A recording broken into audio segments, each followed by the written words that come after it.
Tēnā koutou, nau mai, haere mai. Hello everyone, welcome to the Walking the Shadowlands podcast. Let me be your guide as we take a walk into the realms of the unexplained, of the paranormal, of things that go bump in the night and haunt your dreams.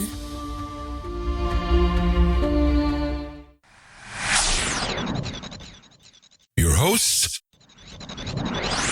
I'm Marianne. Thanks so much for joining me today, tonight, whatever time it is, wherever you're living in this beautiful world of ours. Sit back, relax. Let me be your guide as we walk into the Shadowlands together and see what awaits us there.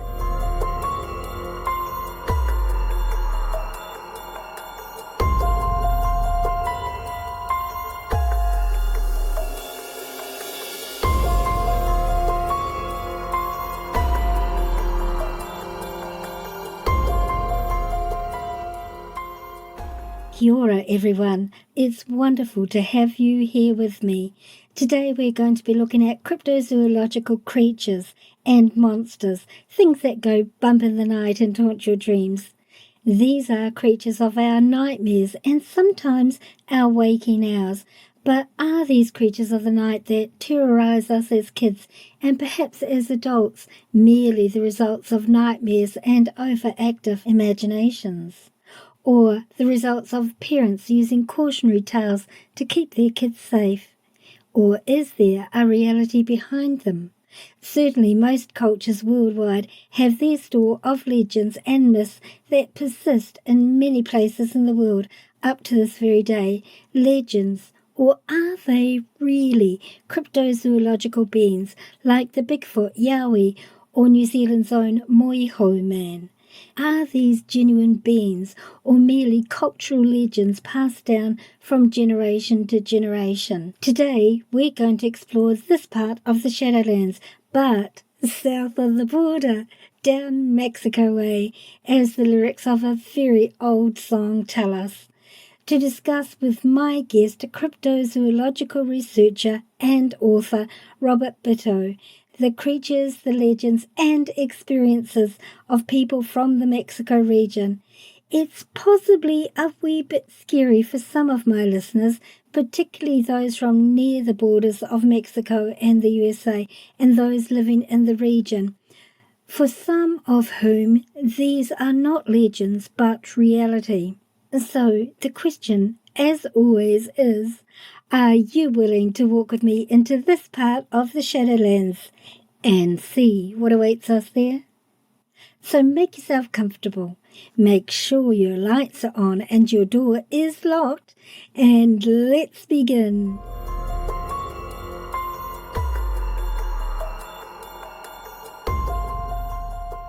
My guest, Robert Bitto, is host of a popular podcast called Mexico Unexplained.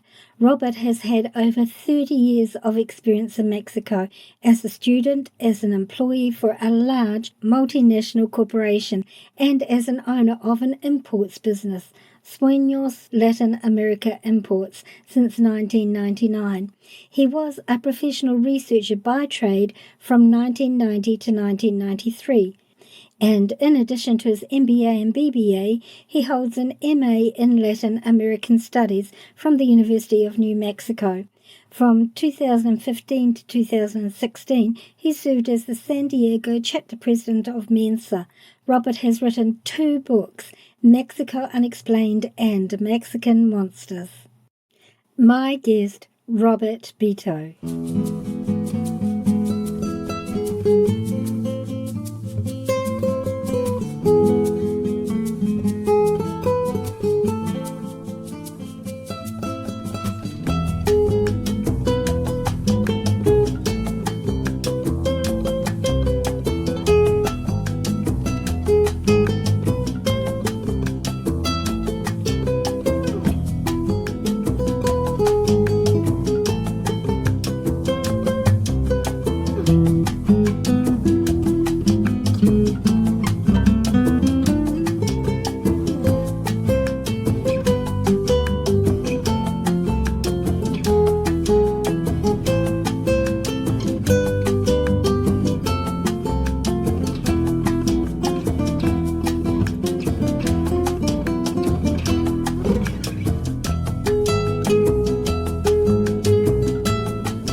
Robert, thank you very much for joining us today. I'm really grateful for your time and really excited to talk to you about your studies and your experiences and your interests. So perhaps for the sake of my listeners, you could begin by telling us a little bit about yourself and how you got into your particular area of interest.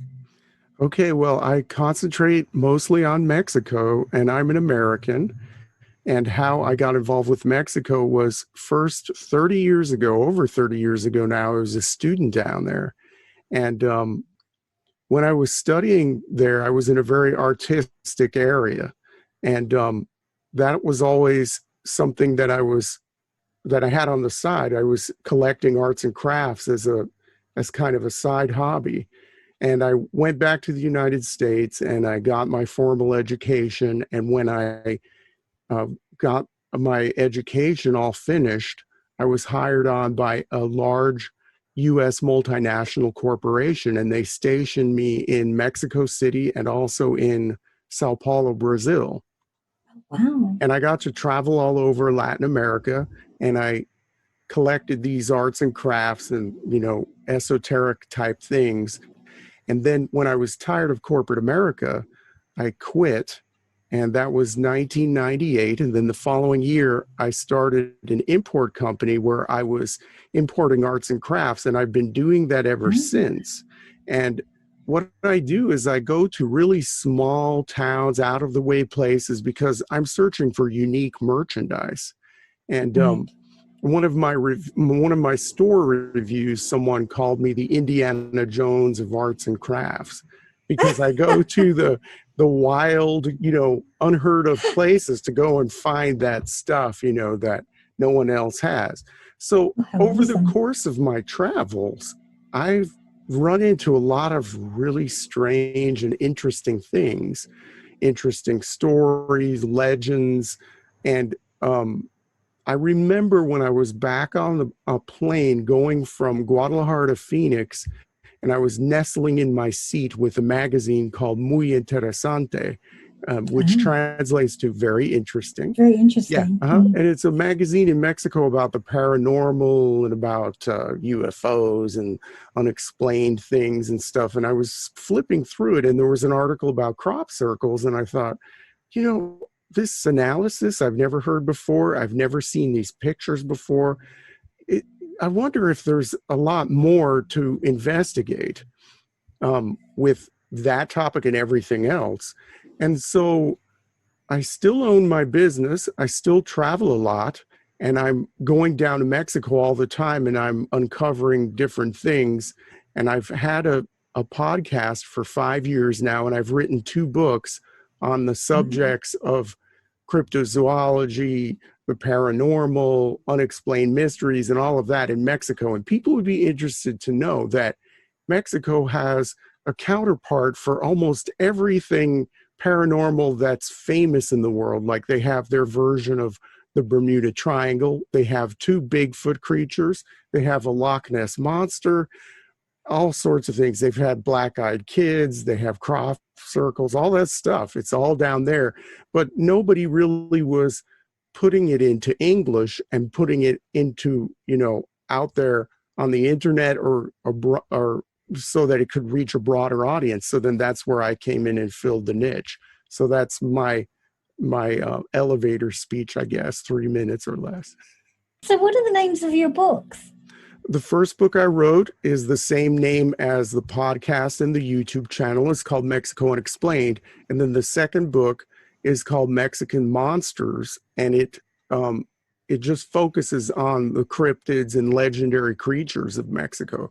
And people would be surprised. There are a lot of them down there, and there are a lot that you don't ever hear about, like I said, because the literature is in Spanish or it doesn't even go outside the country. But because Mexico has had very complex civilizations for thousands of years, there is a lot of material actually from ancient records and all the way through the colonial times and into the modern age. So there's a lot of stuff out there. Right. There is actually, yeah. And of course, because it's in Mexico, most people wouldn't have access to it, like you said. Very interesting. So, in your travels and visiting all these places, which would be absolutely wonderful, I'm so jealous, so jealous. I spent a little bit of time in Guatemala Oh, great. um, years ago, decades ago, and I absolutely loved it. I loved it. I spent about a year there, but I would love to visit some of these little places that you go to and see the real culture, not the tourist side. You know, Right. Yeah. you miss out so much, I think, on seeing real culture and experiencing the reality of life outside of the tourist Yeah. destinations.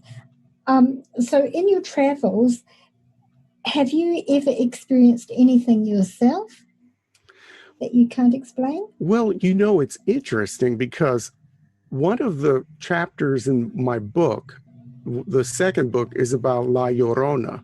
And I don't know if you've heard of her The before. Weeping Lady. Yes, very good. Wow. I thought I saw her not in Mexico, but in New Mexico. That's where I grew up. I grew up in New Mexico, which is it's in the U.S. It's the 47th state admitted to the Union in 1912. And I grew up in the deserts of New Mexico, and the legend is very strong there. And when I was nine Yes. years old, I thought I saw her. And I Oh, saw her with a bunch of other kids when we were crossing an arroyo. An arroyo is just a big dry creek bed. And right. through the modern city of Albuquerque, Albuquerque has over 500,000 people. It's the largest city in New Mexico. There are arroyos cutting through the city. So they serve, to abate the flash floods that come down from the mountains, because it'll rain, and I've seen this as a little kid. It'll rain 20 or 30 miles away. It'll be sunny where you are, and then a big wall of water will come down the arroyo. And so that's a lot of people say that's where the whole Llorona legend comes from. It's to scare the kids, to keep them out of the ditches. There's also Outright. another Mexican and Southwestern legend called the hairy hand, La Mano Pachona. This hairy hand that comes down out of the sky if you wander away too far away from your house. It's kind of the same thing. It's a cautionary tale. Don't play in the Right. ditches or whatever. But there's also a very interesting connection that I have in the modern day with La Llorona. There was a movie made about her. I don't know if you saw that. It's Mm. called, I believe it's The Legend of La Llorona. Well, I was all excited to go see it. And I went to the movie theater, and I'm there in the theater, just watching the movie like a regular person. And I noticed that there's some of my merchandise from my business in the movie. And Oh, wow. yes, only products that are manufactured for me. These are my pieces. And then I had remembered that a year ago, a year before, I had gotten a requisition faxed to me from a Hollywood studio for their prop department. I get a lot of orders and stuff like that. So it was Right. like way over a year before. And I remembered the movie was called The Children, but it was a working title for the Llorona movie. Right. But when I was in the theater watching this Llorona movie about something that I have seen before, I thought as a little kid, there's my merchandise. It was so bizarre, but that's a weird connection. Like, so Yeah. yes, the Llorona, I thought I saw all the other creatures and stuff so far. I haven't had any encounters with the lake monsters or the Bigfoot creature or anything like that. But hey, if I keep going down there, who knows? I might bump Who into one of knows? these. So tell us about your experience seeing this weeping lady. I'm a bit scared to try and pronounce it in case I No, butcher it that's too much. okay. It actually, Llorona means, it comes from the Yorona. Spanish word llorar, which means to cry. So what was happening is in the fifth grade, our teacher gave us a treat. We could go to teacher's house to her swimming pool. But New Mexico is a very poor place. and there's no funding for school buses or whatever. So we had to take like 3 city buses to get to her house. And Right. her house is in near the South Valley, where there's lots of woods and ditches and, old trees that are 300, 400 years old, big cottonwood trees.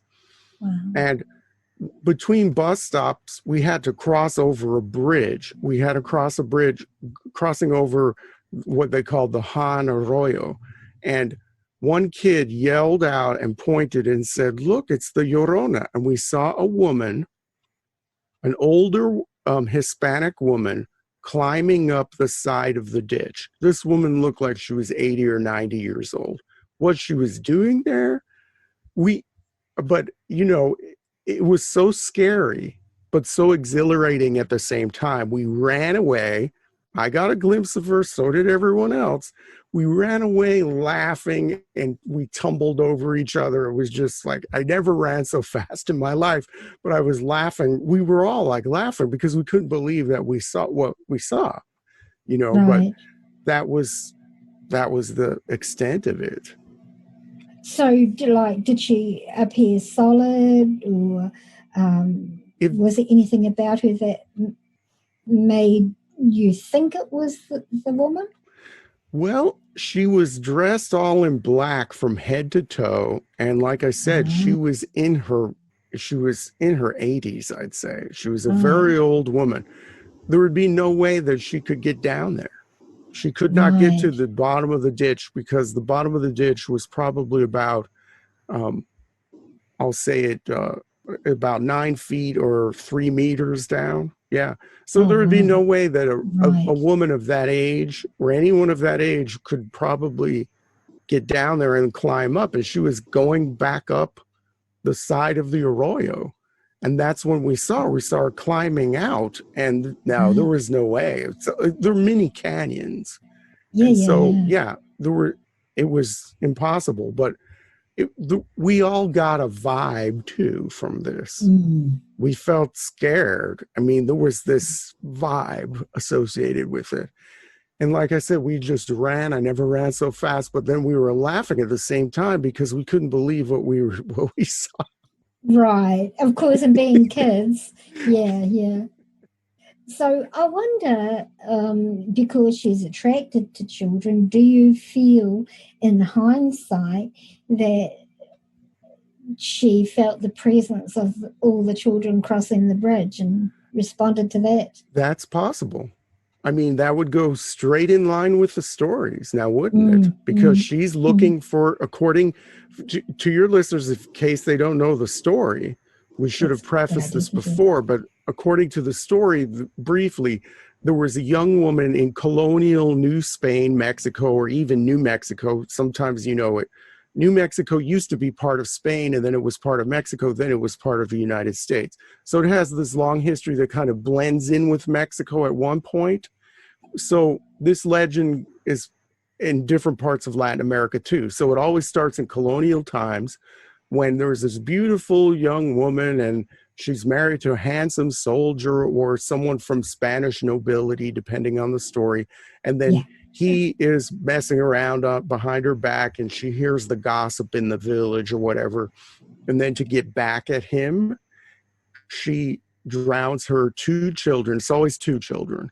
She mm, drowns her 2 children when she throws them in the rushing water. And like I said, these ditches the water can just move so fast in an instant. So she throws her children into the rushing water, and then at the very last minute, she has regrets. But it's too late. She can't right. save her children. And so the legend goes she's walking along the creek beds, the arroyos, the canyons, the acequias, little channels for irrigation. She's walking along these water paths, I guess, or little waterways, or where there could be water, dry canyons too. She's walking along these areas looking for her children, and any other children will do. So, yeah, Right. maybe, that's an interesting thought that I never really thought of. The presence of children, if you are to believe this story, the presence of children could have evoked or invoked, whichever word, could have brought forth this presence. I Yeah, don't know. yeah, that was the immediate thought that came to me. It's good. Yeah. Yeah, it's a very interesting story. So, in your research, what is the of all the cryptids that you've researched, what is the one that stands out the most to you? Well, ever since I was a little kid, I was a big fan of Bigfoot, you know. And so there are two Bigfoot creatures in Mexico. There's one Right, that's a kind of skinnier, maybe 6 feet, 7 feet tall, 2 meters tall creature that's kind of shy. And he lives in the jungles. So in Guatemala, they also have that. It's called the sisamite. And Guatemala, Belize, and the Yucatan, Chiapas, and also Tabasco, to Campeche, those states of Mexico, this creature supposedly lives in the forest. And the ancient Maya um, believed in this creature. They saw this right, creature as a forest animal like a deer or a peccary or something like that. And so to them, it was a natural forest creature, just a regular creature. Now, right. then there's another Bigfoot creature that is much like our North American Bigfoot. It's big, bulky, hairy, you know, just this. The jungle one is skinnier and a little bit Right. smaller. This one is just like the North American Bigfoot that you might encounter in the northern part of the state where I'm in now, California. And it's called the Cuatlacas. And a lot of people don't know about Mexico that it has um, unending pine forests in the mountains. There are 3 glaciers in Mexico where it Oh, never, wow. the snowpack never melts. And on two of those peaks, I know for sure Popocatépetl and Iztaccíhuatl. Now spell those.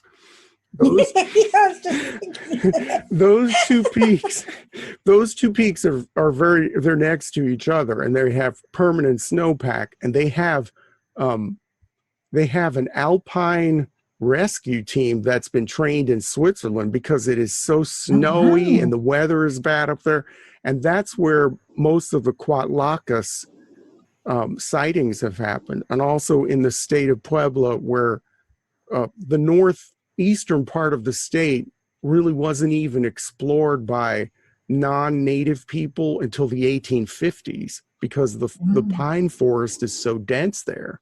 And so that's the territory of the Cuatlacas. And it's cut off from any Bigfoot sighting territories in the United States by about 1,000 miles of, you know, more or desert type terrain, Right. you know, because where the borders meet the United States and Mexico, it's very desert. It's not Mm, mm. Bigfoot country. But then No, no, not at when all. you go south into Mexico, a lot of people don't know this. If they've watched a lot of spaghetti westerns, you know, with Clint Eastwood or whatever. Yeah, yeah, Mexico's always a dry, dusty place, you know. yeah. But yeah, you would never think that there are glaciers there or pine forests. But you go south, the elevation, you know, goes up. So you're at higher elevation, and then you have those pine forests. And a lot of them are so dense that parts of them are still probably unexplored. And Wow. the Cuatlacas, those sightings have only been recently. The name is a native name, and it goes, I forget which language. It's not Aztec, it's not Nahuatl. That's the main language of, you know, the of ancient Mexico and central Mexico.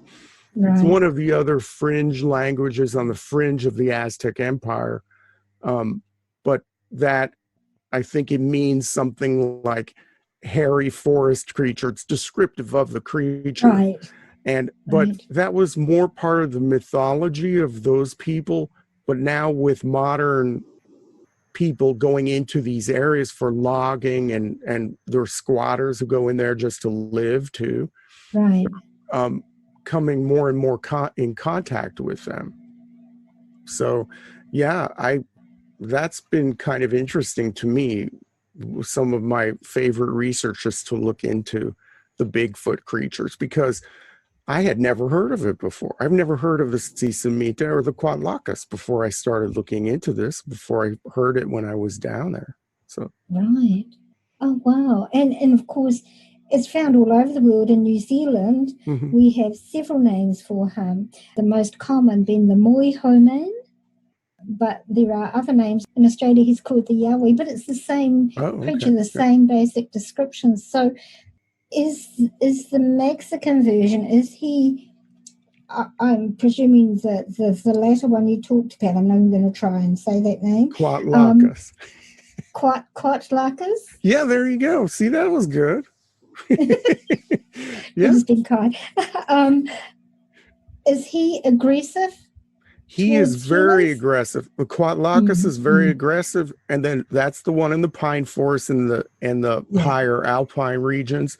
The one, the Sisamite, the skinny one in the jungle, is very shy, but the right. Quatlacus will throw Rocks. pieces of lumber. No, he'll throw like a tree at you. Yeah, like the Bigfoot does in the States as well. Yeah, yeah. He'll get Mm. really, really aggressive. He destroyed a lumber truck. Someone was cutting timber illegally in this Uh-huh. vast protected area, and he totally destroyed, he or she, not to confuse pronouns, we don't know. So Yeah, the Quatlacus destroyed the truck completely, and they had to hike out of there. And yeah, so that creature is very aggressive. The Sisamite in the jungle is more elusive.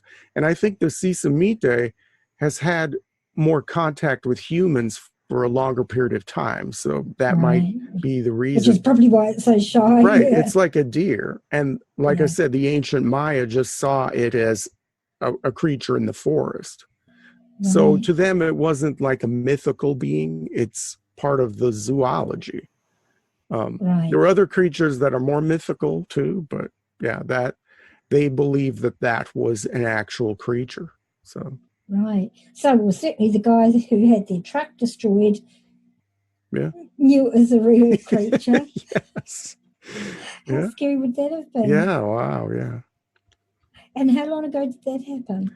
That was only, I think it was within the past 20 years. It was recent. Yeah, That's because pretty recent. the population in Mexico is increasing. I think the average age of people, the average age of a person in Mexico is 15. So they have this big, young, growing Oh, population. And so the population is pressing into these areas that were right, of course. previously untouched. And Mm. like I said, a lot of people don't realize that there's a lot of wilderness in Mexico.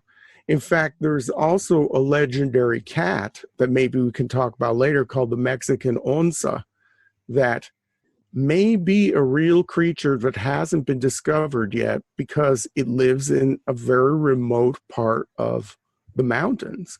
So there could be, there could be creatures that we still just don't know anything about. Right. Uh, Wow, that's very interesting. So, uh, what coming from one onsa? Well, I the root, there's we in English we have a word for a small wildcat that's not used much. It's called an ounce, like the measure of weight. And Oh, that's like old English. And so it right, comes from that same Latin root. Yeah. So right. yeah, that's where the onça. And in Onsa. Spanish and also Portuguese, well, I lived in Brazil, so I know that language. In Portuguese, the onça is like a wildcat. That's just a term they use, but it's with a C with a little squiggly line under the C. That's how they Right. spell onça. And if you're nobody's friend in Brazil, they say, ah, amigo das onças. You're a friend of the wildcat, and you don't have any friends, just the cats in the jungle are your friends. Oh, wow, poor people. But yeah, the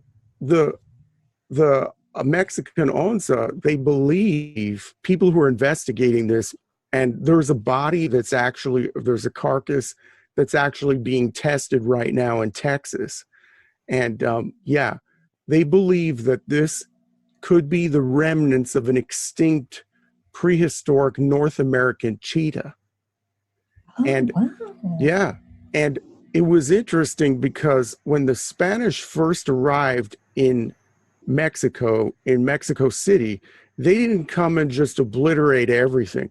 They were they were invited to the capital city of the Aztecs, Tenochtitlan. They were invited by Emperor Montezuma as guests because Mm, Montezuma had heard that these strange people who were wearing metal and they were riding gigantic deer had arrived on right. these big houses that were moving across the water.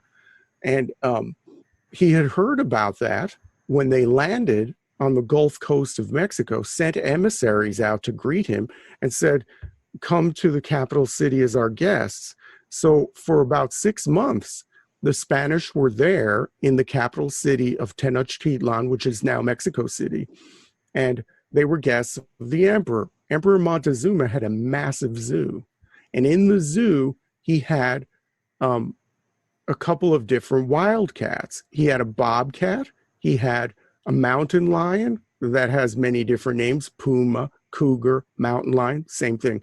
And then Mm, he had this third cat that was um, described by the Spanish as a, it was described as a cougar, but with long legs, kind of like a cross between a cougar and a cheetah. And that was an early reference by these conquistadors who kept really good diaries, and they wrote letters back home because they were there for about 6 months before everything went sour. So right. Montezuma gave a tour of the zoo, and that was the first time that a Spanish had seen a North American bison. They didn't know even what the heck it was because it was Mm, captured in what they think is southern Texas now in the United States and brought, right. 1,000 miles to the capital city. So he had this, Montezuma had this massive zoo of all these animals. And in there was this cat that people now think is this onça. And people have cited this cat for a long time. And there have been bodies. And like I said, there's now one, I believe it's somewhere at a Texas university being analyzed. And so it's very interesting. It could be a Very completely new interesting. animal. But yeah, it goes back to what I was saying. There are still remote areas in Mexico, as there are throughout the world. A lot of people think the United States is a big developed country with big modern cities, and that's true. But once you leave the cities, oh boy, you can Yeah. get lost. Yeah. And there's who I knows what's out there. Let's go on then to talk Okay. about the chupacabra. Uh-oh. Okay. Oh, what can you tell us about the chupacabra? Well, that's an interesting creature because we don't hear much about this creature anymore. It was really popular in the 90s, and then it kind of Mm, fell off the radar, which that kind of makes me believe that it might not be a real creature. I don't know. Or it could be some sort of thought form, mass right, hysteria. I don't know. But it started in the Caribbean islands in Puerto Rico. And right. somehow he jumped all the way to Mexico. But what happened, how the chupacabra became known throughout the world, it's from it, it first became known on the talk show out of Miami called Christina. And Oh, it's hosted by a Cuban American woman named Christina, and it's broadcast throughout Latin America. It was like the number one show, throughout the hemisphere, the Spanish speaking world, and even into right. Brazil too. She was shown there. But she started talking about the chupacabra, and once she started to talk about it, all of a sudden, Yeah, fell curiously asleep. enough, Mm. the chupacabra started showing up in Mexico. But Ah, was it people were imagining it? Was it mass hysteria? Or was the Christina show, did that give people the permission to talk about it publicly? You see what I mean? I interesting. mean, did Mm. they now people say, oh, okay, now it's safe for me to tell people what I've seen. So it seemed like in the late 90s, right after that show, there was a big, massive interest in this creature. And since then, there haven't been very many sightings. There have been a lot of cases where there have been mutilated animals, and those have been attributed to the chupacabra. But as far as sightings go, there haven't been a whole lot of them since the 90s. That's interesting. I wasn't aware of that. Yeah. Oh, very interesting. I know I had seen photos of that people had claimed were chupacabra, but were probably dogs with mange. Right. Yeah. So far, there hasn't been an actual body, from what that meets the description, because the description when it first came on the Christina show was this kind of scaly, spiky backed creature that may or may not have had hair. But by the time it got to Mexico, it became this hairy creature, almost like looking like a werewolf. Yeah. So, yeah, I don't know. But I don't know. I mean, the whole concept of a tulpa, imagining, a creature into existence or a person, right? Could that be at work here? I don't know. I mean, that's an interesting thought. Yeah. For those listeners who aren't aware, a tulpa originally was a creature. Now, the X-Files did a program on this. Okay. And in the X-Files, do you remember the X-Files? And in the X-Files, the tulpa was a creature made of dirt. He was a thought form given life, but he was made from dirt. Oh, interesting. Yeah. And he was controlled by the person who created him. Yeah, there have been people who've tried to create tulpas throughout history and supposedly have been successful. And someone who almost, who claimed he was creating one and was actually seeing the faint image of who he was creating was Philip K. Dick, who was the author of a lot of different sci-fi novels. He wrote Blade Runner and a couple of other things. And he was going to Disneyland here in Southern California, and he had one of those year passes. You can buy a year pass. I don't know how much it is, but you can go unlimited times. So he was going every day, and he was sitting at a cafe, and he was trying to create a tulpa. And then someone asked him, why do you go there and you stare? And they asked him, what are you doing? He says, creating a tulpa. And the guy said, what are you trying to do? Create Mickey Mouse? And he said, no, Walt. He was trying to conjure up a tulpa of Walt Disney himself. Oh, wow. And apparently he almost made it. He was seeing images of Walt Disney, but it never came to a full form of the person. So interesting little side story. And I read somewhere, there was an experiment that was done kind of along the same lines, but it was a group of people who got together and decided that they would create a spirit as an experiment, and they gave the spirit a name, and they gave him a backstory, and they put this energy into him, and he started to manifest. Was that the Hat Man? Or no, not the Hat Man. Okay, because some people said that's what was happening there too with those kids creating. Oh, you're talking about the Slender Man. Slender Man, right? Okay, yeah. Yeah, right. Yeah. No, that's totally a made up, fictional urban legend. Right. People sometimes ask me about my conclusions about things. I have theories about things, and to me personally, if the mystery remains, that's okay. I don't need answers. If it's still a mystery and it's still out there, well, that kind of, to me, makes the world a little bit more wonderful of a place. So I don't really, I mean, I like investigating this stuff, but a lot of people really try to press me for conclusions. And a lot of times they say, hey, I'm not going to give you what I think, or I don't know a lot of times. So, and that's all right. It's okay And to that, say that we don't know. absolutely. And I actually like that attitude.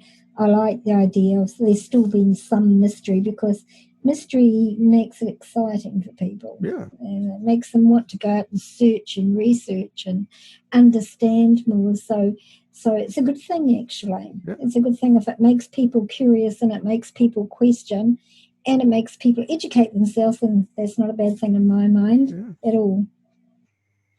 So of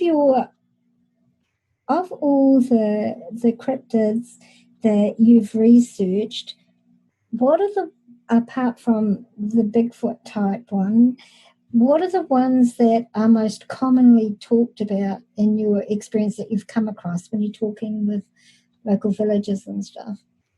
I would say Alushas, Chaneques, and Nawales. Okay. Now, the Alush and the Chaneque are almost the same thing. They're little elves that live, little people who live in the forest. Ah, And you have to be nice to them. You have to ask their permission. They're almost like fairy folk mm, in mm, the mm, mm, British Isles, that you might be familiar with. But they're little people who live in the forest, and mm. you don't want to get on their bad side. They'll come in your house and steal your keys. They'll, do all of these different things. And the Chaneque is in central Mexico, the Aztec Empire. And the peoples they were subjugated, they believed in the Chaneque. The Alush is the Maya. And Ah, it's interesting because there was a concert that was at Chichen Itza, the ruins, the main ruins in the Yucatan. never. And the stage was, I think it was Sarah Brighton, who, gosh, I don't remember the As the name. opera singer, Yes, okay. Sarah Yeah, Brightman. I Yeah, think yeah. so. I'm not sure. Okay. But there was a concert, and the stage kept getting destroyed at night mysteriously. Some people said it was the winds and all this, but the Maya elders in the region said no, it's not the wind, it's not natural causes, it's the Alush. It's the Alushes that you didn't ask them permission to build that, Ah, all the concert stuff. So that's why it's getting right. destroyed. So they brought in some Maya elders to make a ceremony and give offerings of cigarettes, alcohol, little things like that, Yeah, yeah. and then ask permission and say, I'm really sorry. And so, yeah, then they built the stage, they rebuilt the stage and everything. And then from that point out, they didn't have any problems. And the same thing happened with a bridge near the airport. And this is very curious. And you can go by the bridge it's near the Cancun airport, one of the busiest airports in Mexico, because of it's by the tourist areas. There's a Right. bridge that kept on falling down during the construction process. And local people said, it's the Alush. The Alushas are doing this in the middle of the night because you didn't ask them permission. So they brought someone in, and when you're driving, they brought someone in, did the ceremony, gave the offerings to the Alush, whatever, made them happy. And this is another thing they did. You can drive underneath that bridge today, and you will see a little house made out of stone that's under the bridge. So they made a little Oh, house to make the Alush happy. And ever since then, no problems with the bridge. So, hey. that's really So interesting. those are two little people creatures. And then the third one on my list that I said was the most common thing that I've heard when I'm down there is the Nawal. Now, Nawal is a shapeshifter, similar to, and I'm sure you're familiar with this because I've heard you talk about it on one of your shows. Other skinwalkers. Exactly. So it's Mm. somebody who is spiritually inclined, good or bad, and they turn into an animal. And Right. so there are villagers who absolutely believe in it. They can be Mm. total Catholic Christians, whatever, but the Mm. Nawal is part of their reality.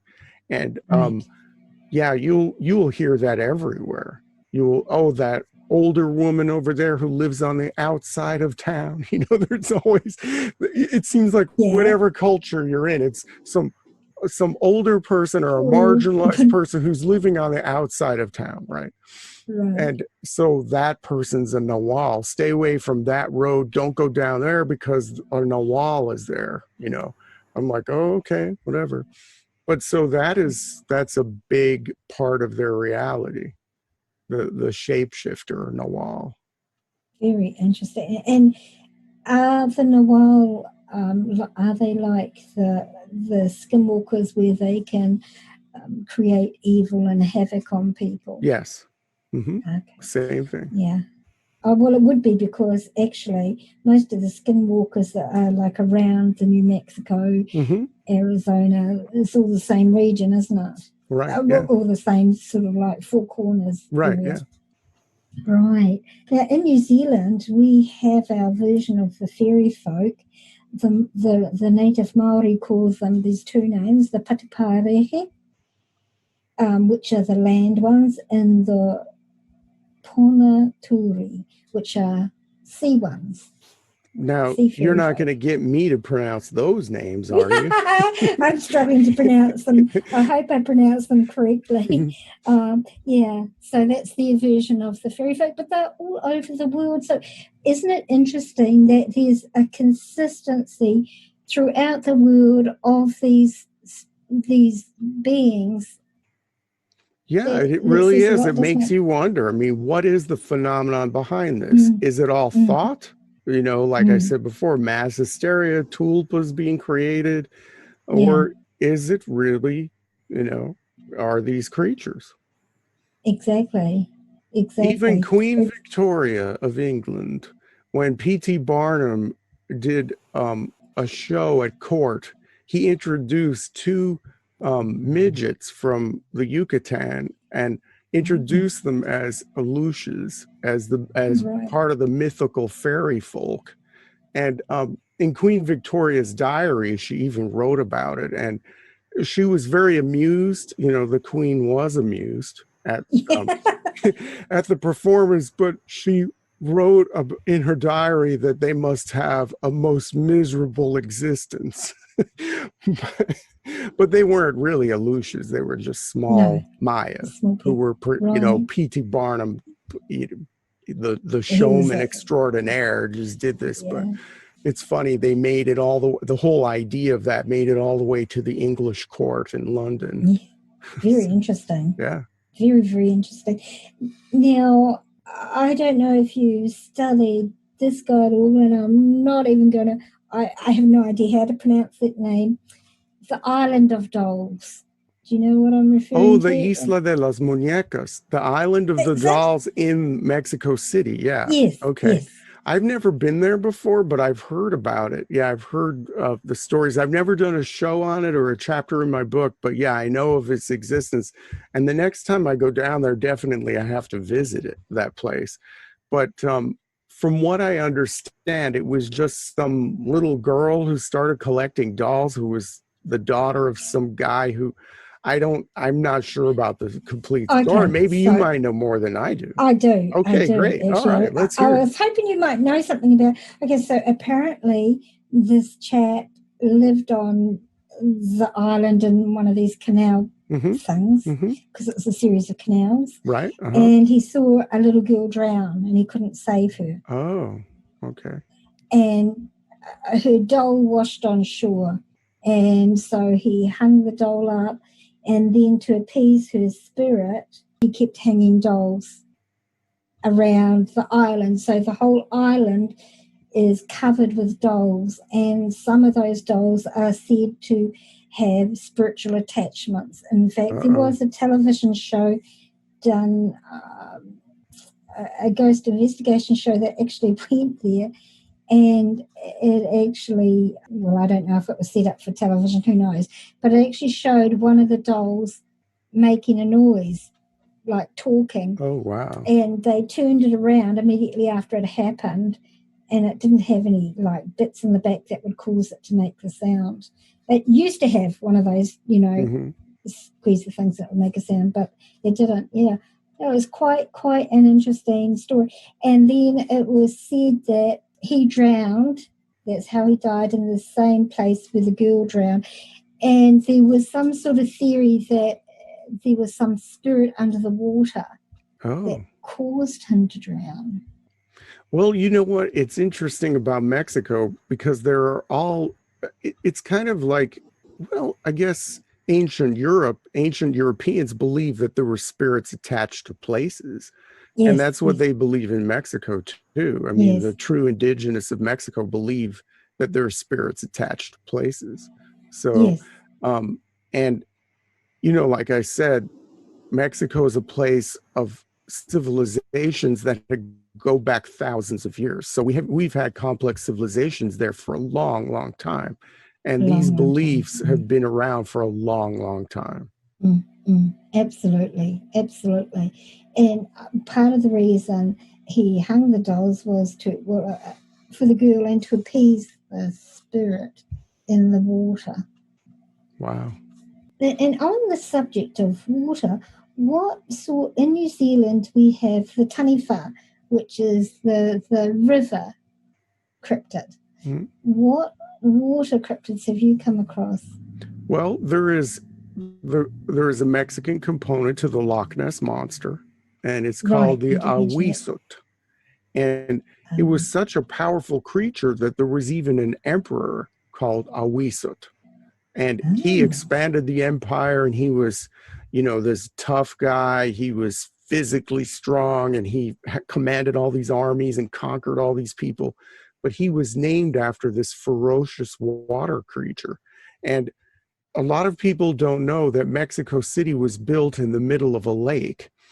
The yeah. Aztecs, when they first got to the Valley of Mexico, they built a city where their prophecy was fulfilled. They were a wandering people until they got to central Mexico, and their prophecy said that they would settle down and build a city, build a temple where they saw an eagle on top of a cactus eating a snake, which is now the Oh, national emblem of Mexico. And it's in the center of their flag, this scene of the eagle on top of a eating. cactus eating a snake. So, on an island in the middle of a lake called Texcoco is where they saw this scene. So, they decided to build a city in the middle of the lake. So, yeah, the lake was pretty big, and it was runoff from the mountains. It's in a basin, basically, a Mm-hmm. valley. And the Spanish, when they conquered the Aztecs and uh, started bringing settlers, and the population started growing, and they were having flooding problems, they decided to drain the lake. So the habitat of this lake creature, the Awisut, was supposedly living in Lake Texcoco. It disappeared. But the Spanish colonial documents have eyewitness accounts of this creature. And what it is some people think it's a gigantic river otter because it Uh-huh. had some fur to it, but you had to be careful if you were out in a boat because according to the legend, it would capsize your boat. It had a big prehensile tail that would come and swoop over, and it would knock you out with its tail and then take you to Oh, its underwater lair. So it was this ferocious creature that existed in this central lake. And like I said, some people think it's a river otter, possibly a holdover from a prehistoric type creature. They were all bigger back then, right? yeah. So, yeah, the Spanish, there were some eyewitnesses in the 15 and 1600s, but once they drained that lake, the habitat was gone. So, no more. Interesting. Yeah. They must have been exceptional engineers to be able to do that. Yeah. I, yeah, they drained the lake, but the Aztecs too were really good engineers before them. Yeah, I So, mean, yeah, yeah, yeah. the Aztecs were, and also then the Spanish, and they when they drained the water, because, like I said, the population of the city was growing, and it was the capital of New Spain, their Right. empire in North America, basically. And so they just had to. They needed more living room, so they just drained the lake. which it's the strangest place to put a city. There's like 25 million people living there. It's on a dry lake bed that still gets muddy, really muddy, during the rainy season. It's in a dry lake bed on a fault line. They have Yeah. earthquakes, and then there are volcanoes that are right there. Popocatépetl, when I was down in Mexico City in 1995, it was smoking, and Yeah. right now it's erupting too, a little bit off and on. And Oh. I've done a show on my YouTube channel and on my website about how UFOs are connected to these volcanoes. So that's another interesting topic. And then that That's ties into right. the Quatlakas too, because there have been some Quatlakas, the bigger, more aggressive Bigfoot. There's been some sightings of the Quatlakas in conjunction with UFO sightings on these big volcano mountains. So yeah, it all ties together. In Australia, the same thing. I was speaking with a Yowie researcher in Australia, and he was saying that quite often UFO sightings are in conjunction with the Yowie. So that actually ties in very nicely. And I remembered the name of that volcano. I'm not going to try and pronounce it for a reason, and it's because there's often videos of UFOs entering and exiting it. That's Well, the right. Mexicans, they shortened the name of the volcano to Popo. So that's easy. Okay. Oh, Popo, because it's Popocatépetl. You have to put the accent on the tepital. That means mountain. Yeah, so Popocatépetl, and it's next to Iztaccíhuatl. and that's not spelt anyway near what it's pronounced as, is it? Right. And because the volcano has been erupting, because Popocatépetl has been erupting, the snowpack has melted off of it. But the mountain Right. next to it, Iztaccíhuatl, that's been a dead volcano for many, many years. So the glacier is still there on that one. Wow, that's really very, very interesting. So is Mexico prone to flooding then? Mexico City? One would think it would be, given that it's in a valley like that. Yeah, it floods there, yeah, quite often actually, yeah. And then Yeah, with an earthquake, with the unstable ground, I mean, it's a yeah, recipe for disaster. But some of the earthquakes have been really bad. There was one in the mid 80s, and you can yeah. I still remember that. see buildings that I was eating in a restaurant where the tables were all angled and the chairs, because the building was leaning over. And Wow. yeah, so they did everything they could to stabilize the building. And I think the building was made in the 16 or 1700s. So they weren't going to demolish it. They just tried to do the Right. best that they could do. Yeah. Oh, wow. That would have been a freaky experience. Yeah. Well, I'm in Southern California, so we see earthquakes every once in a while. I was once in a high rise in downtown San Diego, and there was a small tremor, and the building went whoosh, whoosh. It just like whipped to one side and went right back into place. Yeah, it was Yeah. weird. We get a lot of earthquakes here in New Oh, you Zealand. do In too? fact, Okay. Anya, what was your first book about? What was it called again? It was called, the first book is Mexico Unexplained, and it has Right. all of the different categories, that a little bit of everything in that book, since it was my first book. So it has Right. cryptids, legendary creatures, it has religious curiosities, it has obscure history, it has ancient mysteries. So it runs the gamut. The second book is the one about the monsters, and that's more specific to cryptids and legendary Right. creatures. Yeah. In your monsters book, what is what stories have people told you? Let's get on to some stories. Okay, the most popularly referenced story, I think, in the monsters book, there's a creature called the lechuza, and that's a gigantic owl. And there's a story that goes way back into Mexican history of witches who shapeshift into gigantic owls and swoop down and kill people, take their dogs, whatever. And if you shoot the lechuza, then she'll turn back into this haggard witch, you know. But it could be a cryptid. And in fact, I had one of my listeners say, come down to South Texas. There are a lot of sightings in South Texas in the Rio Grande Valley. Come down to South Texas. We'll go lechuza hunting. We'll go lechuza watching because we see these all the time. Gigantic owls that are 6 feet, 2 meters, 6, 7 feet, 2 meters tall. And they whistle and they make other sounds to lure you outside. And then that's when they attack you. And so in northern Mexico and southern Texas, that is probably the most popular show that I've had that has the most comments from eyewitnesses. Oh yeah, we've seen this attacked my truck. It's unbelievable, actually, which leads me to believe that, the legend of the witch turning into the owl aside, if we just put that aside for a while, there could be a real creature, a real bird that's that big.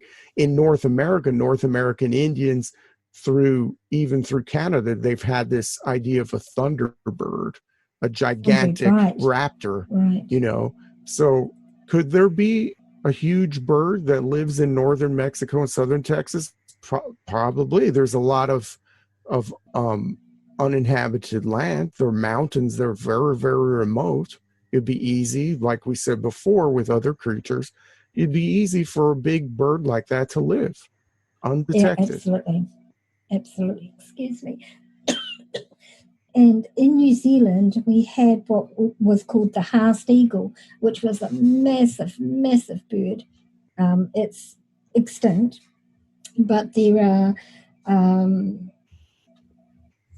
it was a physical animal that was here at one time, and it was a massive bird with a wingspan of I don't know how big, and it apparently could lift up small children and small, sheep and stuff like that. No worries about taking it off. So I've got no doubt that these animals existed as animals, legends aside. Right. And I think that's the thing when you're looking at cryptozoology, isn't it? You have to take away the emotive aspect of it and just look at it like an animal that existed or perhaps still exists. Right. Yeah. Yeah, like I was saying, in this case you have to take the witch part out of it. Yeah, correct. Yeah. Say, okay, what are these people seeing? That I think was the first cryptid that I talked about where I actually thought, hey, this could be a real creature. That was one of my earlier shows, but I kept on getting messages and comments in my comment section on YouTube you can go to that show and read what people have been writing. It's amazing. Someone even said that they saw one here in Southern California near the San Onofre nuclear power plant. And when he was a little kid, and his dad said the owls grew really big because they were eating radioactive rats that were coming from the power plant. But yeah, so that's as good a theory as any. Yeah, add that to the list, right? Oh, that's quite fun. Oh, I shouldn't laugh. Well, isn't that how Spider-Man became Spider-Man? Right. He got bitten by a radioactive spider. Well, you know what? It's a modern twist, right? It's what we would say now. I mean, 1,000 years ago, they said it was a witch, a marginalized woman who was shunned by the community. That was the reason. Now it's radioactivity. So. Yeah, exactly. Very, very interesting, though. And the owl actually popped up in the Skinwalker episode that I did. In the first episode of the Skinwalker, this person was visiting Arizona, some village ruins in Arizona where skinwalkers are known to inhabit, and she saw this owl, a big owl on a huge owl. And she said she felt funny and a bit dizzy or something like that. And then she went to the ranger station for something, and she was telling them about the owl she saw, and they immediately sat her down, gave her some herbal tea that was a spiritual thing, and said to her, "This is what you experienced." Wow. Well, you know what? Some people think too that it's a screen memory that's implanted later, that from the grays, the nefarious grays. Yes, yeah, And so there's that connection too. So I yes. don't know. That's actually, when you brought up the owls, that popped into my mind, that it is often used as a screen image Right. by that particular species, but not always.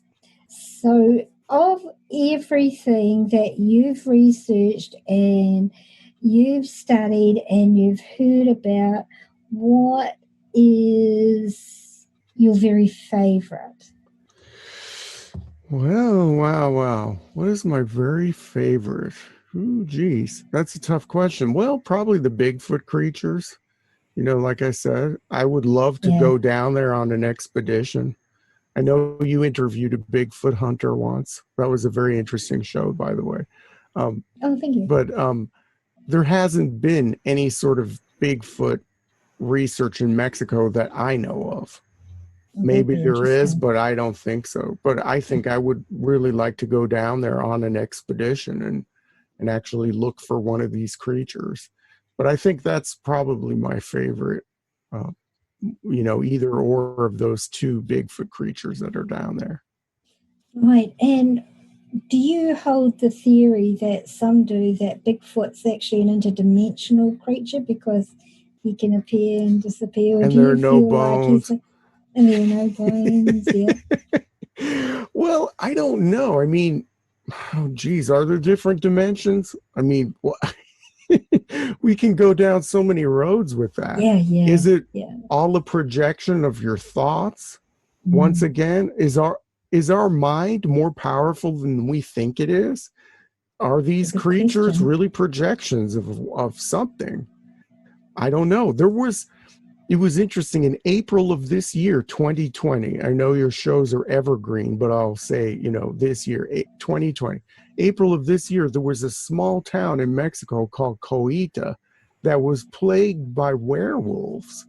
And that is not part, it was a European type looking werewolf, that Yeah. whole thing, from ancient Europe. It wasn't anything from Mexico's ancient past, the indigenous people's folklore, nothing. They were seeing werewolves. And there were Mexican psychologists and psychiatrists who were theorizing that that was near the beginning of a really strict lockdown for COVID-19 in Mexico. And this town, they were thinking, because they were all stuck at home and they were all scared, that they were collectively manifesting these creatures. Mm. Yeah. I Interesting. mean, that happened April of 2020. That's something recent. And Oh, it plagued this town for about a week. These werewolves, there were tracks. There were a lot of people had sightings. There was no photography, no fur, nothing, just the tracks. And I think someone recorded some sounds. But yeah, that was interesting. I don't know. Like I said, is it manifestation, or could this have been like a Bigfoot creature or whatever that went into the town and people just assumed it was a werewolf? We don't know. good point. Because people were in lockdown, so the streets were vacant of people. Right? Yeah. Like in so many videos in towns where there are lockdowns, and I forget what it's like for you guys out there, because here in New Zealand we're very isolated geographically, and so we're just pretty much living our lives as normal, very much. That would be nice, I'd have to say, because right now in California, it is not like that. Believe me. Oh my goodness. Luckily, my business of 21 years is all online. I had a Oh, that's store. fortunate. Yeah, I had a store for 10 years and then I closed the store down because I was realizing I was selling more things online than I was inside the store. In fact, one day I was looking at my sales figures and I said, I sold more in Australia than I did to people who walked in the door. And then so I closed the store down after 10 years and I've been exclusively online for 11. But yeah, so um, I'm still working and everything, but everything else, everything around me is shut down and businesses are Yeah. closing and everything. It's, yeah, Yeah. it's pretty bad news. It is bad news. And so there's a lot of fear out there for people. And so it's understandable. One last subject. Are there any like Mexican stories of vampires?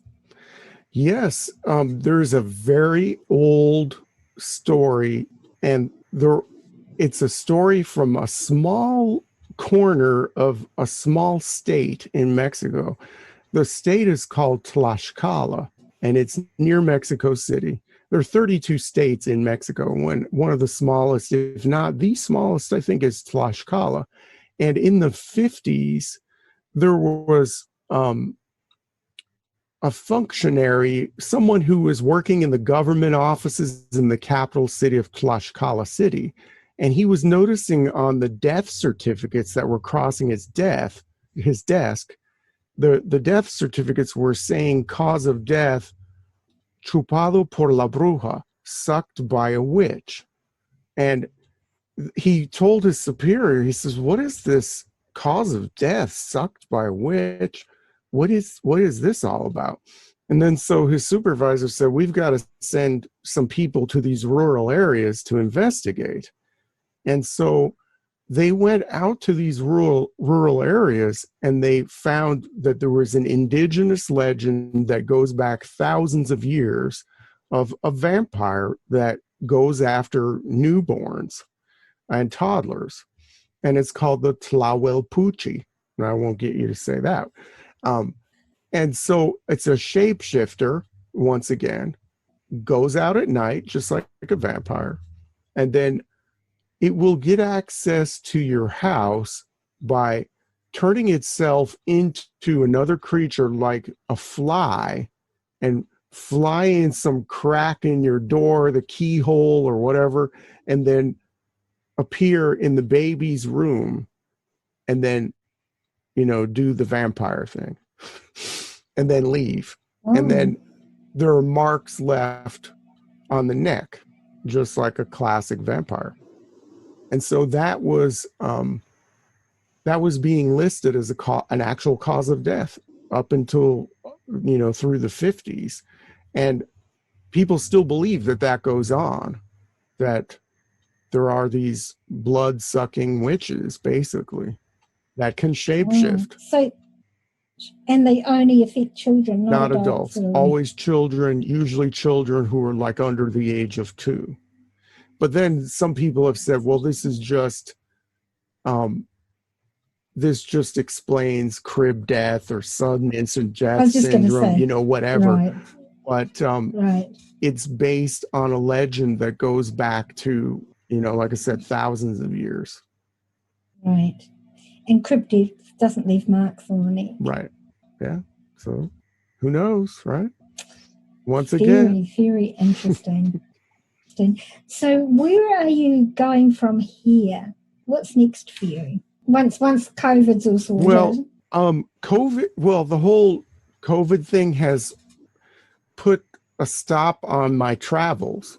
Okay. I had a lot of travels planned for this year, 2020, but I almost made it back to Brazil in May, but then they pulled the plug on that flight and they locked down Rio and all of this stuff. And so I couldn't travel. I was going to go to Guatemala too, and then another Mexico trip, Central Mexico. All the trips were canceled. The flights were canceled, everything. But that didn't stop me from doing a weekly show because I have 220 shows out there now. And there is a never-ending supply of material. Never ending. Because like I said, a lot of this stuff is purely in Spanish. And a lot of it has not even left Mexico. You can't find it on the internet or anything. So Yeah. there is a never, I mean, what's in my future for this? I don't know, 2,000 more episodes because there's always something else. And when I'm researching things, I'll stumble on other things. And then I'll have people Right. send me people who are living in Mexico or Mexican Americans who've gone back and forth because the border is very, very fluid. It's not, a lot of people don't think of it that way, but people who half their family is born on this side of the border, half their family is born on the other. They spend 5 years there, 10 years here. They go back and forth, Right. whatever, citizenship doesn't matter. So I have a lot of people who are, who go and travel across the border and go to these little towns and stuff who contact me and say, well, I Right. spent the summer with my grandma and she told me this. And then that sets me down another path of discovery. Right. And so there's never ending material. I don't know what I'm going to be talking about 3 weeks from now. I could find something incredible. Like, for example, I stumbled on the case of a woman called Marla, and she lived in the late 60s and early 70s, and she was an experiencer. She was a contactee. Right. She was the most famous Mexican contactee in the history of Mexico. And the only way I found out about her is because I stumbled onto some pulp magazines from the 70s, the early 70s, some pulp magazines from Mexico written in Spanish. And her face was everywhere, her interviews with her and stuff. And it's like, why haven't I heard of her on the internet anywhere? And so that was my source Wow. material. And she was mentioned a little bit here and there, nothing in English. That's something I stumbled on, and this was like a gold mine of information. So Yeah. I don't know what I'm going to be finding, but that's what keeps it interesting. And I'm super, super busy Okay. with my business. Everybody's in lockdown, so everybody's ordering things online. I'm having the best year of 21 years right now because of that. Yeah, which Wow. I'm very, very lucky. I'm very fortunate. I'm very, very grateful because I Yeah. know that most people can't be saying that, especially here in Yeah. Southern California, unemployment is 20% or whatever. But Yeah. despite the fact that I'm so busy with my business, I still manage to have time once a week to make a show because there is so much interesting information. It's never Yeah. ending. And so I suspect there's another book coming as well. Yeah, the last book took a lot out of me. So I did that. That came out 2 years ago. So yeah, that took a lot out of me. In fact, I was on a show. Uh, I was interviewed like a few days after the book came out, and they asked me, well, when's your next book? And I let out a big sigh and I said, no, I don't know if I want to do this again. But I will. It does take a lot to put together a book, but it's in me. I'm going to probably do another book. I don't know what I'll be doing. Maybe something about ancient beliefs, if the Aztecs, the Maya, tie it all together. I don't know. We'll see. Actually, that's a great Yeah, we'll see. idea. There's, like I said, unending material. Yeah, yeah, exactly. Well, that's kind of the same with my podcast because I Yeah, cover all those yeah, areas. There's just never going to yeah. run You're out of never stuff going to to run talk out. Yeah. about. The Never world going is to a run big, out. There's, mysterious place. Thank goodness. isn't It it? makes life so much more interesting.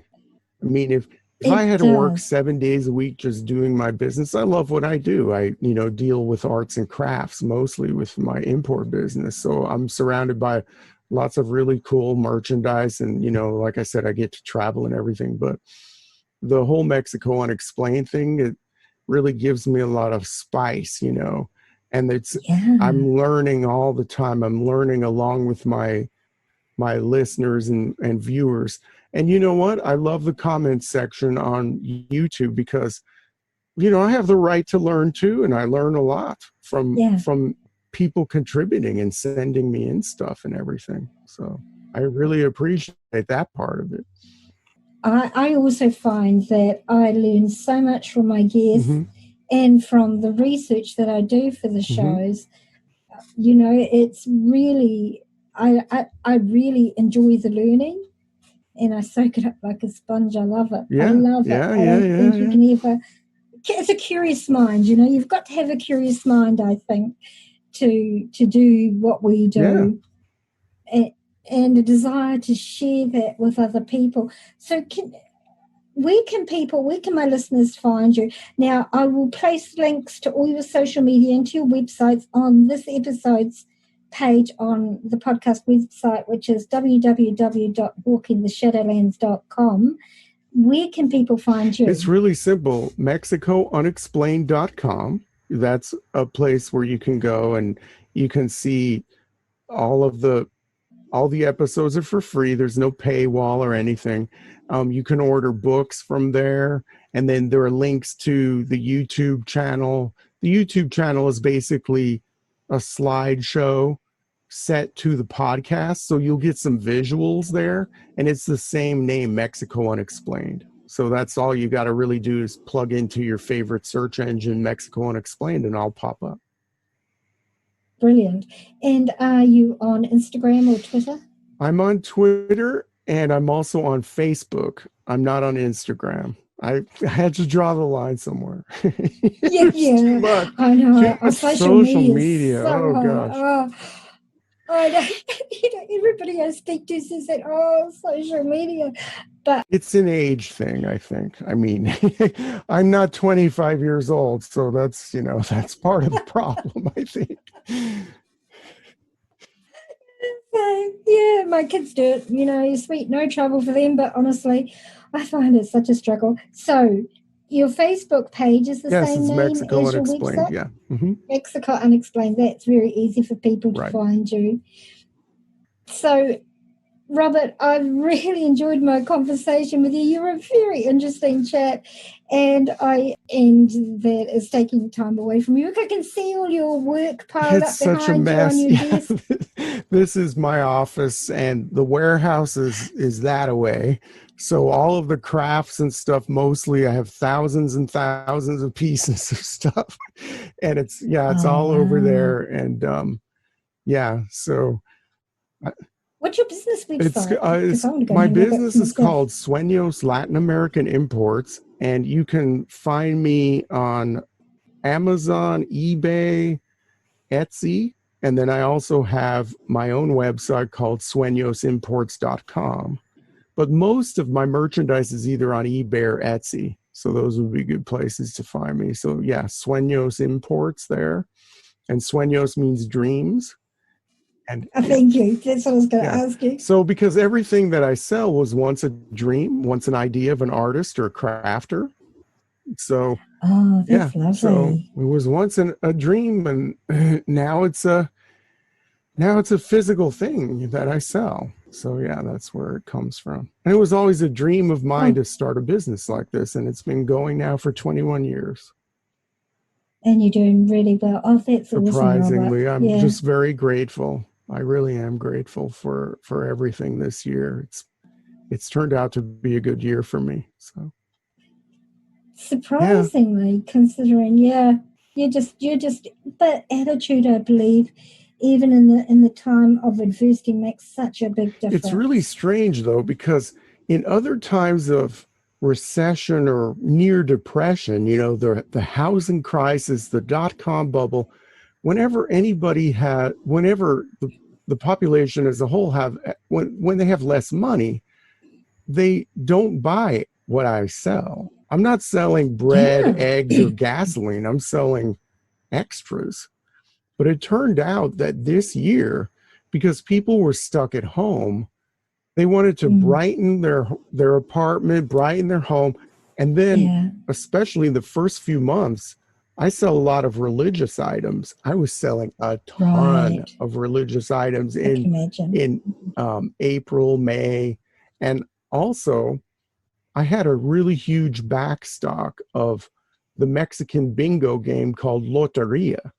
And people, because they Oh, were home, they were looking for things to do.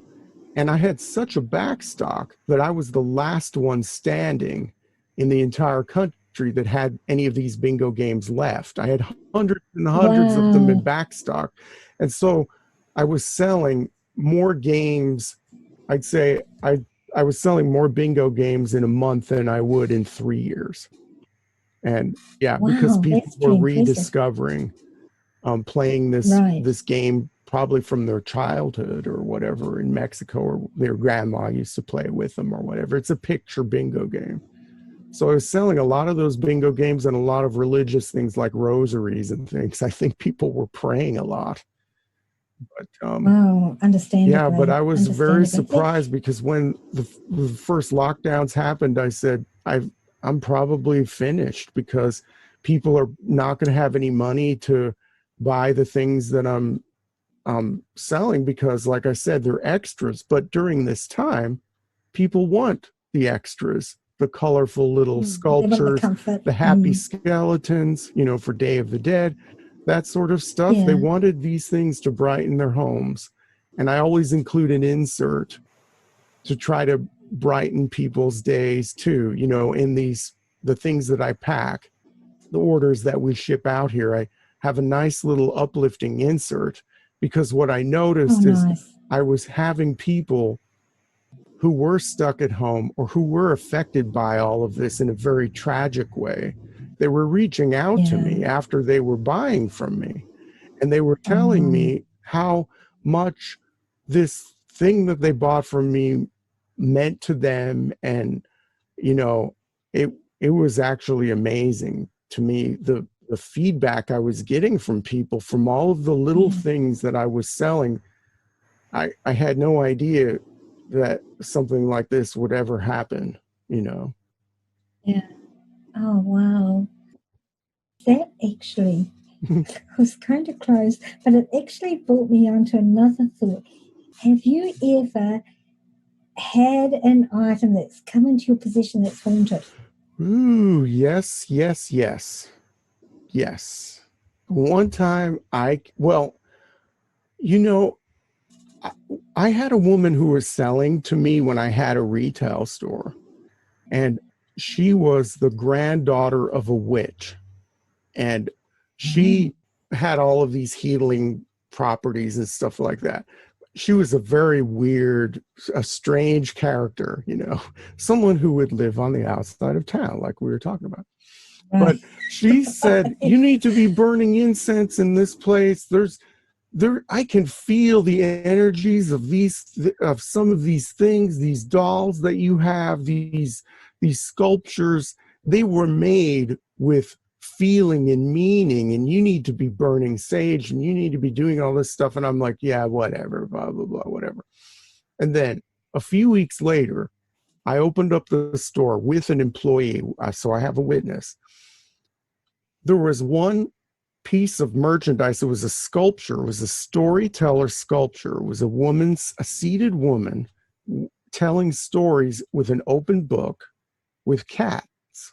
She was a cat lady that had like six cats, one on her two on her shoulders, and just the cats were like listening to her read. That Right. sculpture had moved on the shelf about 1 foot, and it had moved all of the other clay pieces on the shelf away, and there were some on the floor. Okay. Yeah. There Oh, was oh, stuff on the floor. And my employee was like, "What are you doing? You're trying to trick me or whatever." I said, "No, you came in when I did right here. I didn't do this." And it was as if something happened in the middle of the night to move the sculpture and to knock out the others that were on the shelf. And then I said to him, "You think I'm going to ruin merchandise like this? This costs me money. There's stuff on the floor that's broken. You think I would do that just to scare you?" Or something? No. oh, good But question. and then that wasn't the first time too. I'd have things fall off the wall. And yeah, some things did happen, but like that woman, the granddaughter of the witch, said, you don't know how some of this stuff was made, with what intention is behind all of this. And she said, you need to be burning some sage and doing some things to clear out all the bad stuff that might be in here. So, yeah, that's an interesting question That's that it. you asked. That's a good question. I can't explain Yeah. any of that. The stuff falling off the wall, the things moving, and just weird things. There was one. I had a Virgin Mary sculpture made out of wood that turned colors. It turned red and green, and I mean, it was just some bizarre stuff had happened. Yeah. So Wow. yeah, more unexplained stuff. But, but that was actually a really valid point that that woman made about you don't know the intent that it was made with. And that's one of the things that I discuss is that very often spirits can be deliberately attached to items. Most often it's ceremonial masks. Like, is it the Zuni people, the Zuni Native Americans who have the ceremonial masks, and when they wear them, they take on the character of the entity that the mask is made for. Yeah, and I've had my share of masks too. And I had a woman come in. I had gigantic masks that were made from this tree, huge old trees that were all cut down in central Mexico. So the masks were pretty rare. They were massive. You couldn't wear them, they were huge. And a woman came in. See, I have had a lot of customers in my store too who are very intuitive or psychic, Yes, or in the case of this woman, had a lineage of witchcraft or whatever, alternative healing and things like that. And a woman came in and she said, you've got to get rid of these masks. There's just such a bad vibe from these masks. You've got to get rid of them, and you got to make sure that you get rid of them permanently. And it was like, well, what do you mean by that? And she said, they can't come back to you. And I didn't understand what she meant.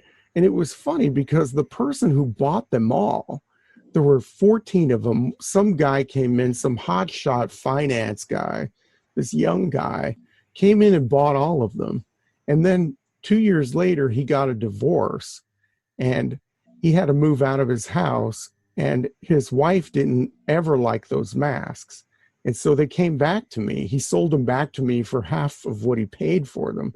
So I put them back up again. And then I sold them to another person, a guy in Canada. And I sold all 14 of them. They never came back to me after that, though. But yeah, some people would come in and tell me. One woman came in and said, you've got to move out of this store because I feel like whenever I come in here, she said, I really like your merchandise and everything, and you're a cool guy to talk to and stuff, and everything is cool. But there's something about this building. I feel like the walls and the ceiling are coming down on me when I come in here, and it's a little bit colder in here than it is outside. There's something evil about this building. And let me tell you, I moved out of that building, and it was 6 months. I waited until my lease was up. I was held up at gunpoint and almost killed in that building. And yeah, I was tied up, and a customer found me and stuff. And I then moved to another location that was brighter, it had sunlight and everything. And that woman came back and she said, oh, I'm glad I found you. She said, I'm so glad you moved out of that building because it was just such a terrible vibe. And then I said, you know what? You were right. Something really bad happened to me. And I told her about the armed robber and all that stuff. And she said, well, you know what? That doesn't surprise me because that's the feeling that I got from that building.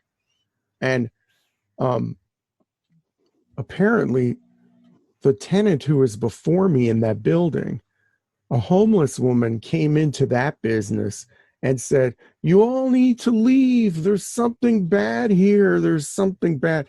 You all need to leave. You're all going to die. This is a terrible place. Yeah. And then she left. And I heard that from the the previous owner. So I don't know if there was something bad attached to that building, but I don't know. But I moved out, so Interesting. yeah. Very interesting. Whoa, that's a bit scary. And it might not have been the building, it might have been the land it was on. Yeah, that's true.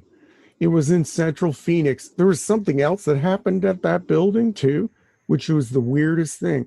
I was being visited by an eagle that had 1 foot that would roost in the billboard that was above my building.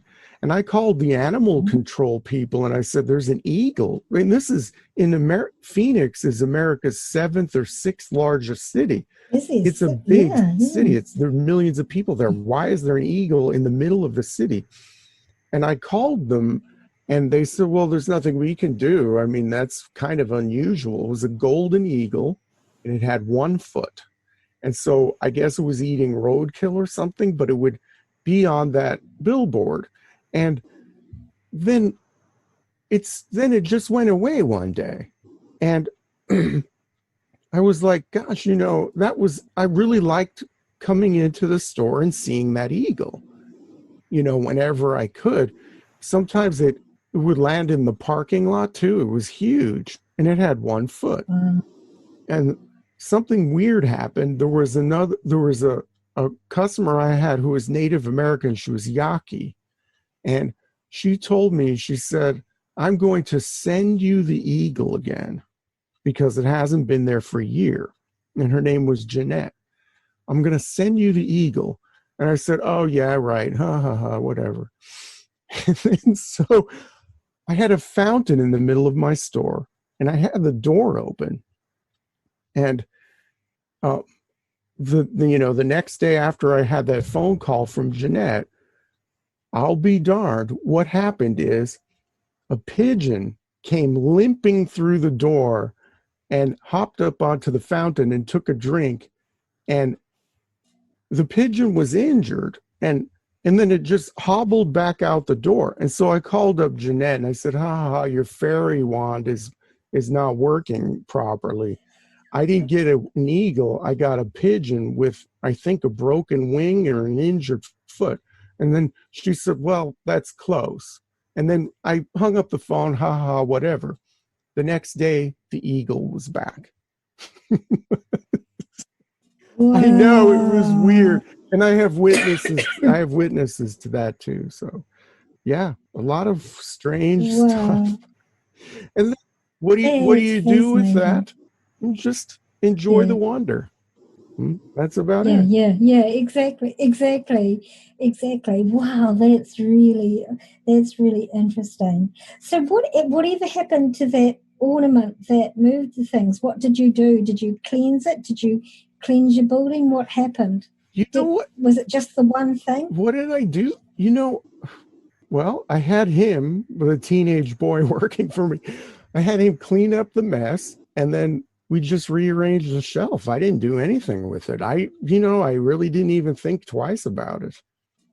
I don't know. Oh, I wow. know it's kind And of nothing else weird. happened? It's kind of weird thinking back at it now that I didn't do Mm, anything with it.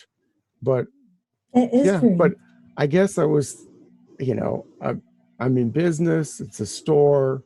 I was thinking about money, whatever, and just put it back on the yeah, yeah, shelf. So I don't know where that yeah, yeah. where that sculpture ended up. I know in my inventory now, I don't have any more of those uh, storytellers with the cats. Those were very popular. So I know I still don't have it here. So it didn't come with me. So, it's really interesting that, well, of course, you wouldn't be looking for anything paranormal because that's not on your radar. It's just, but it's interesting that nothing else happened after that that you were aware of anyway. Connected to that sculpture? No, not as far as I Mm, know. But those were mm. popular little sculptures because they were nice. So it could have So it sold just really sold, quickly. probably within a month because I Yeah, had a whole shelf of similar, sculptures like that. right. So yeah. Really, really interesting. Oh, Robert, you're such a fascinating Oh man well, to thank talk you. to. It's been really nice talking to you too. Yeah, I feel like we're kindred spirits here in a way. Yeah, Yeah. yeah, yeah. Kind of feel like that too. I absolutely enjoyed our conversation. And thank you so much for being on the episode today. I've really enjoyed hearing your knowledge about cryptozoology and monsters and mysteries. It's just been pretty exciting. I've enjoyed Well, it. it's been my pleasure. I really appreciate you having me on today. Thank you so much. Thank you.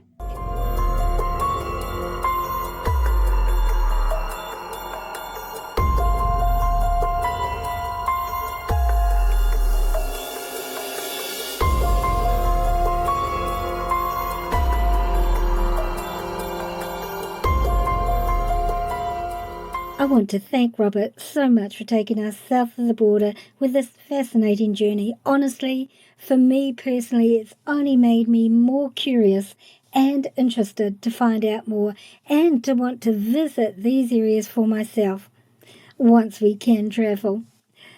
Be sure and check out Robert's website, www.mexicounexplained.com, for more information on the cryptids, legends, and monsters we've discussed today, or go and purchase his books, Mexico Unexplained and Mexican Monsters.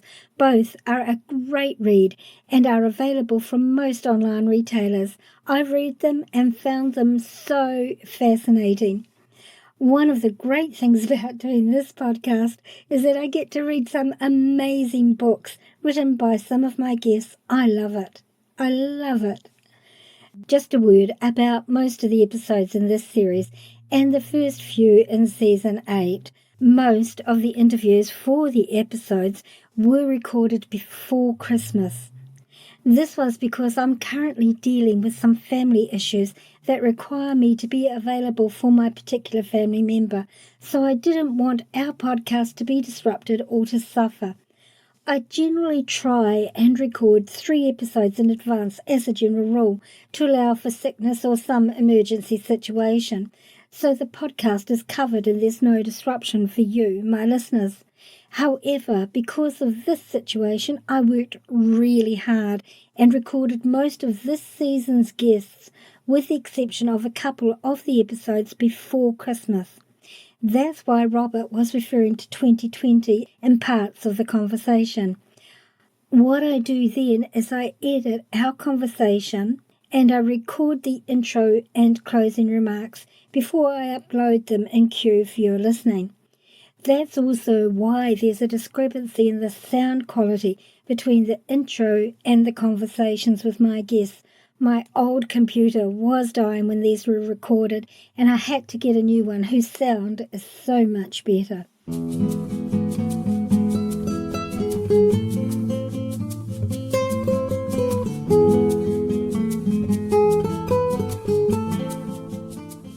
Today's bumper music is called Mexican from Texas Brother. I want to mention my patrons and thank them for their ongoing support of this podcast. If you want to become a patron of the show, then head over to patreon.com/MCC15 and sign up now. As a patron, you get access to a special members-only page on the podcast website, www.walkingtheshadowlands.com, from which you can download full transcripts of each episode. You also have access to some interview bits that may not make the episodes and little extras as I have time to create and add them for you. You also get early access to the shows before everyone else gets to hear them. Also, you have my absolute gratitude and appreciation. So, what are you waiting for? Go to patreon.com/MCC15 and sign up now. The continued support of my patrons makes it possible for me to financially cover part of the cost of producing this show for you. So thank you all so much. If you have any suggestions for topics you might like me to cover in upcoming episodes, then please don't hesitate to contact me. Or if any of you have any questions, suggestions, or any comments that you'd like to make, or experiences that you might like to share with myself or my audience, or if you feel you might be a good fit as a guest on my podcast, then just email me at shadowlands@yahoo.com or check out the Be a Guest page on the podcast website. Check out our Facebook page, Walking the Shadowlands, our Instagram feed of the same name, and our Twitter feed at Shadowlands10. Like and follow for hints on our upcoming episodes. If you enjoyed this episode, then please leave a positive rating and don't be shy to leave a written review on your chosen podcasting platform or on the podcast Facebook page, Walking the Shadowlands. And of course, so you don't miss out on any episode, make sure you subscribe on your favorite podcasting platform. This podcast is available on all free podcasting platforms and iHeartRadio as well. Also, if you have Alexa, simply say these 4 words: open Walking the Shadowlands, and Alexa will play our latest episode for you. If you don't have a smartphone, then you can listen to the episodes from the podcast website, www.walkingtheshadowlands.com. For those who are impaired, there's a full written transcript of each episode on the website, so you don't miss out at all. Tell your friends, tell your family, tell your workmates about our show. Encourage them to listen and to subscribe also. The more, the merrier.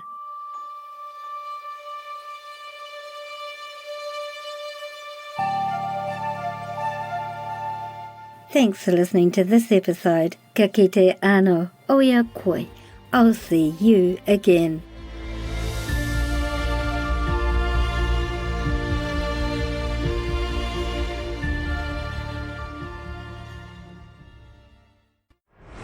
Thanks for listening.